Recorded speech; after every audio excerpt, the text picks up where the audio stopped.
USA educational loan ఎలా ఉంటుందో అని మనం తెలుసుకుందాం. హాయ్ గాయత్రి గారు. హాయ్ అశ్విని గారు. యూఎస్ఏ ఎడ్యుకేషనల్ లోన్ అంటే ఎలా ఉంటుంది? ప్రాసెస్ ఎలా ఉంటుంది మేడం? సో అశ్విని గారు, యూఎస్ఏ ఎడ్యుకేషన్ లోన్ అనేది 2 టైప్స్ ఉంటుంది. Collateral, non collateral. కొలెటరల్ అంటే హౌస్ని మార్టిగేజ్ చేసుకొని ప్రాసెస్ చేస్తాము. నాన్ కొలెటరల్ అంటే పేరెంట్ యొక్క ఇన్కమ్ని బేస్ చేసుకొని చేస్తాము. యూఎస్ఏ ఎడ్యుకేషన్ లోన్లో మనకి అన్నీ కవర్ అవుతాయి. Living expenses, tuition fees, laptop charges, 100% funding ఉంటుంది యూఎస్ఏ ఎడ్యుకేషన్ లోన్కి.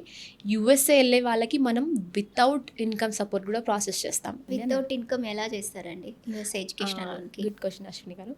వితౌట్ ఇన్కమ్ ఎలా చేస్తామంటే, స్టూడెంట్ ఏదైతే కాలేజ్ వెళ్తున్నాడో ఆ కాలేజ్ అనేది మనం లిస్టింగ్లో చూస్తాము. అతని యొక్క స్టడీ బ్యాక్గ్రౌండ్ని చూసుకొని, వాళ్ళ పేరెంట్ ఇన్కమ్ సపోర్ట్ లేకపోయినా కానీ మనము అతన్ని బ్యాక్గ్రౌండ్ని బేస్ చేసుకొని ఎడ్యుకేషన్ లోన్ అనేది ప్రొవైడ్ చేస్తాము.